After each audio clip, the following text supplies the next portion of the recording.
Welcome back. Initially we had wanted to talk about reviving industries in Kenya, but we changed our focus specifically to the textile industry. Yeah. And we've barely scratched the surface, but our panelists have really tried to explore the different angles towards it. Let's see how we can wrap up this discussion. We'll also take a look at your feedback shortly as well.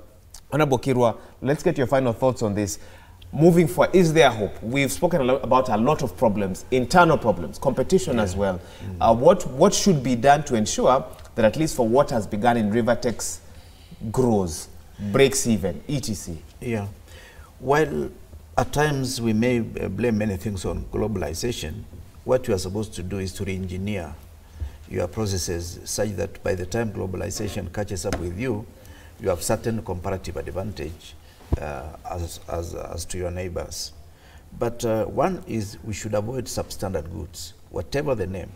When there are substandard goods coming into our country, it comes to kill the very industry that we have, and it has also some injurious effects on our people. Define substandard goods. Substandard goods are goods that don't meet the threshold standards, either internationally or even by local standards. Those are the goods that get into this market, even including alcohol, that either they are produced here or they are imported and they don't meet the standards. For those who drink, you realize that you'll have a hangover for 3 days if you drink substandard alcohol. Now, number two is market. As long as you assure farmers the market, that is the end product, and you are able to re-engineer the value chain from the market to the product, what we call seed to seed, you will be able to get what you want from farmers. And as we say, 60% of Kenya produces cotton. So it is a question of ringing the bell that the market is back and the granaries are new. 60%. 60% of Kenya produces cotton, because almost say 80% of Kenya is semi-arid. Now, the other issue is the question of tax. Kenya, we are bedeviled with a lot of taxation. What we need to do is to see where we can have tax holiday to encourage, to give incentive to producers so that the volumes are increased, such that by the time you levy any tax, you are levying on a larger volume than taxing a smaller volume. Even let's use, for example, VAT. We lowered the Kibaki regime, Kibaki 1, which I was part of. We lowered VAT from 18 to 16, but we still collected more taxes because there was better efficiency and people felt the taxes were going to work for them. Finally, is the value chain. You cannot talk of Rivertex without talking of the farmer in Siaya. And the designers. And the designer. Value chain. Complete. Complete. Consumers. Backwards and forward linkages. The consumer. All right. Okay. Go ahead. Should we bring in Honorable Kanini Keka, because we'll give Akinyi the final say because we're gentlemen. So, there's an issue here. Kweyu Mwakio says Kenyans need to sober up and be objective and subjective on matters regarding our economy. Protectionism led to trade wars. Why revamp a factory, yet we don't address farmers' issues? Should we consider privatization instead of this putting in money into industries that actually ground to a halt? No, the government all the time should create an enabling environment, a conducive environment for the private sector to thrive. And we are hoping that it will happen the same to Rivertex. At the moment, Rivertex is under Moi University, and we thank Moi University because they are the ones who protected that factory from the grabbers. Because if you look at Mountex, part of the land in Mountex was taken away. So right now they have done their part, and very soon we will have it under a Prastato, and of course with the work ethics. Secondly, is about our the food items that we have in the country. Are we food sufficient? We are not. We are not. In fact, some of the food that we should be feeding or giving to our animals are the food that we are actually taking ourselves. It's very worrying. Such that in terms of production, milk, cost of production of milk here per liter is about 20 shillings per liter, the cost of producing 1 liter of milk. In Uganda, is about 10 or 11 shillings. It's half. So even if they sell their milk at 17 shillings per liter, they still make money. But for Kenya, if you sell at 20, you are not making anything. In South Africa, the cost of producing milk per liter is about 7 shillings. So we have to address the cost of production, because even if we rant here and we say that our neighbors are doing what, we have to address the cost of production. Secondly, is an issue of paradigm shift in terms of our thinking. Our people only grow what they think that they feed on. You know, if, for example, in our area we don't eat fish, you know, we don't have fish pods and whatever. You have nothing to do with fish. Yeah. You know, if we don't take sorghum, yeah, we don't take millet, which can easily grow in our areas. We don't grow it. You know, so we need to have these mindset. We need to have this mindset that we can grow even if we don't consume, and then we sell. We have enough money to buy what we want or what we actually consume. And I think... Isn't it up to members of parliament, governors, to go out there, see what's happening in other areas and spread that gospel locally? It's absolutely everyone. It's all of us. The other day, the Kenya breweries went to Kisumu and they were clearly asking them, please grow sorghum. We will buy for you, because in the production of our beers, the kegs and all that, we use sorghum. Yeah. At the moment, Kenya Brewery is importing sorghum from Tanzania and Uganda. We are importing grit for the production of beer from Tanzania and Uganda. So I think it's a holistic thing that we need to do in terms of policy as a country. Move away from our comfort zone. Don't just grow like in where I come from, we focus on maize, potatoes, and beans, you know. End of story. Yeah, but now with now the revival of Rivertex, I can assure you, I will go on the ground. I will make sure that we are able to grow cotton, and of course we will have gineries in all these areas, so that such that we are able now to provide the raw material to the factory. So moving forward, I want to say that there is hope. The government is also committed, and we are happy that the government is committed in creating that enabling environment. We should not just generate power to connect homes. Actually connecting homes, the last mile, which is a very, very good thing, it should be a byproduct. We should generate power to drive industries. Because once we drive industries, we will create employment. Fair enough. Yeah, so for me, from where I sit, I think we are on the right pedestal, and if we all come together, the county government, the national government, and everybody else, Kenya will be a better place. Very optimistic view there. Oceani, are you as optimistic as well, bearing in mind police were supposed to get new uniforms in 6 months?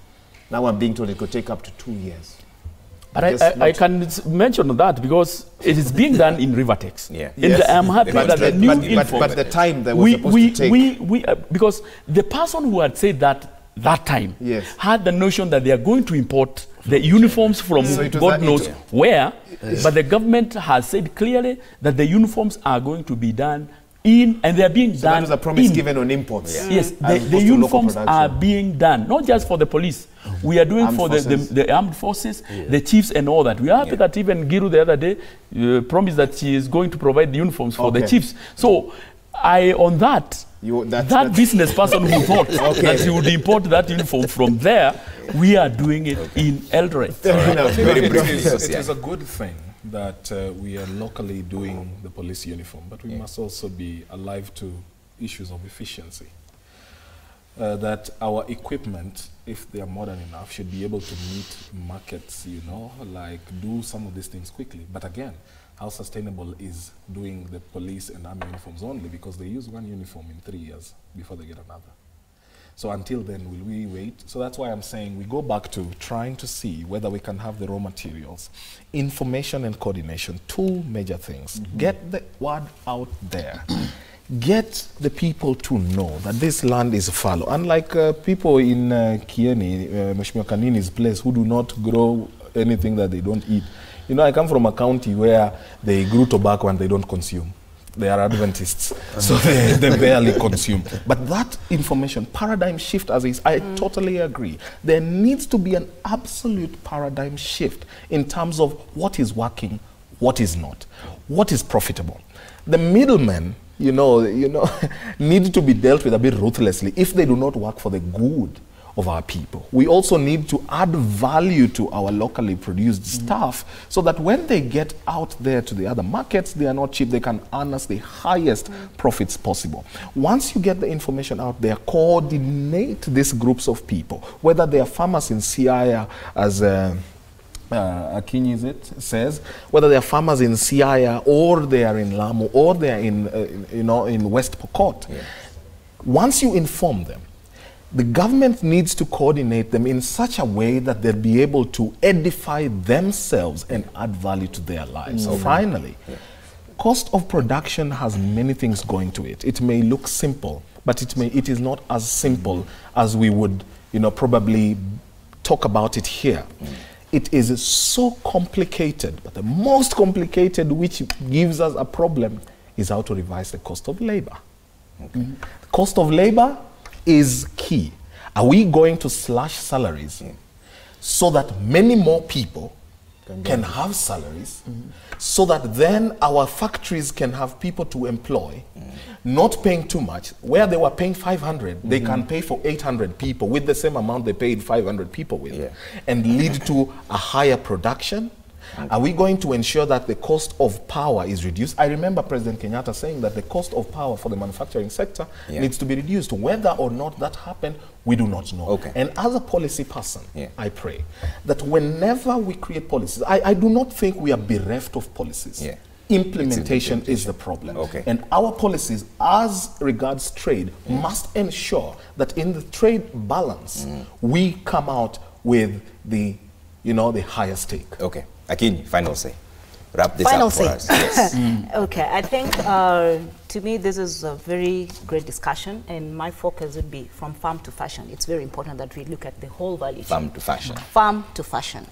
Rivertex, I think there's a way that they need to also to engage that is there a way you're going to collaborate with designers so that who is the police uniform that is being done, who designed it? Did you locally, is it BK, Buy Kenya, Build Kenya, did you get a local designer to design that outfit for you? Or somebody else just created something and gave it to you? And also just pushing ahead. If we do all this and then we push the Buy Kenya, Build Kenya, during the launch, the president was very, in fact, he had his own shirt and said, Kama hii yangu, So even on this table, I can just look around, I'm like, who is wearing a Kenyan brand? Problem is if America says buy America, build America. And also they're all showing me bracelets. So that's the only Kenyan. So it's a challenge to all of us, and we have amazing designers who do suits. You can see it. And Buy Kenya, Build Kenya doesn't mean that it has to be African colored print fabric. It can still be your black suit, your navy blue suit, and we Kenyan done. That's Kenyan done. Kudos if it's Kenyan done. So Kenyan done. So it's Buy Kenya, Build Kenya for I think that will push it forward. And if we have one day, I think it's every Friday, we're supposed to put on something that is locally done, and this will actually go to the village level. Even that mama fundi mbele ya duka will get something to do for 100 shillings or 200 shillings, and it becomes a policy. All governors, I hope you're going to pass this. Absolutely. All governors, the first ladies in the county governments, and all ministers, PSS, CSS, whichever. CCs, I mean, you name it. The president himself, because if we see it being done on the higher level, then it's also an encouragement and it's called down. And the economy, we need money. All right. Fair enough. Okay. That's a good place to leave this. Thank you so much to each of our panelists for joining us today. We had Honorable Kanini Kega, Chair Parliamentary Committee, Trade Industry and Cooperatives. Thank you so much. Akinyi Odongo, founder Akinyi Odongo Kenya brand. Thank you also for helping us understand the challenges in the sector. Honorable Kipruto Rapkirwa, former Agriculture Minister. Thank you. And David Osiani, Public Policy Analyst. Thank you as well for joining us on the program. For everyone who's weighed in on this discussion, Asante Sana, let's take a look at some of your feedback right now. Let's bring them up real quick. And David Mugambi says, asked with the panel, can we sign up farmers to grow cotton and other crops? Okay. And Honorable Kega said he's already working on that. Just BT again, yes, change the political orientation. Hardworking Kenyans in diaspora thrive because of good politics. How about we adopt policies that work? Osian said it's the implementation, that's where the problem is. Kweyu Mwakio, realistic policies, adherence to systems and rule of law, and political goodwill is what will lead us forward. Politicians continue to paint over cracks rather than fixing and repairing them. Okay. Sagioko, Kenya's consumption of electricity stands at 1,800 megawatts. Production peaks at slightly less than 3,000 megawatts. Why push the production to 5,000 megawatts? Why are we pushing coal, personal interests, at the expense of Wanjiko's needs? Okay. So a lot of back and forth about what our power numbers are. We need to get the last word. George Sheriff. Which one? Okay. And the Russia intelligence. And the contractor is already on site. Actually, he has already put in tarmac, so okay. He should go that question has already home. been answered even without me reading it. So go to the next one. Let's go to the other one. Let's see another tweet coming in. J. Frederick says, Kenya needs to evolve its textile industry. Cotton is good, but the cost of production is also high. What we need are products like hemp, which can revive not only the textile industry, but also the paper-making industry due to its numerous uses and low cost of production. He continues to say, aside from hemp's use in textile and paper use, it's also good for the environment and widely recognized for its high-quality fabrics, ropes, and biodegradable plastics. The plant would also reduce deforestation because it can also be used to mold construction materials such as wood. It still continues to say... Wow, my goodness. Do you have the next one? Okay, all right, I think that was the end. So it's just a few SMSs now, rather. Okay, let me take the first one. Stephen Kimeli, reviving the industry is very important to us as youth. This is a Taylor at Rivertex. Thank you for watching the program. Yes, absolutely. You don't leave a name, but you say, as young people of this nation, we don't have any problem in farming, but the government should review VAT on agriculture inputs. All right. Okay, bravo Citizen TV for the kind of discussions you bring to us. You really are the best. I'm so happy that our country is headed in the right direction. This is Emily Aroko from Kajiado. That's a nice. That's a nice. I have one last quick one from a senior journalist. It's apolitical. Let's see what he says over the weekend at a rally. One last SMS from a senior journalist who does not want to be named. He says, great discussion. The truth is that Kenya currently generates more power than needed. 85% is from renewable sources. The problem is not power generation, but power distribution. If we tap into what's being generated now, power costs will go down. And then he asked finally, ask the panel why Konza needs additional billions. Perhaps that money would have helped farmers more. Another topic for another day. Yes. All right. And we'll also talk about the various industries, KMC, sugar industry. We'll be doing that right here every Thursday. But for now, we're going to make cakes right after the break. Breakfast tips. Where are the products from? That's the other thing. I mean, we'll definitely ask them. We'll be right back. Stay with us.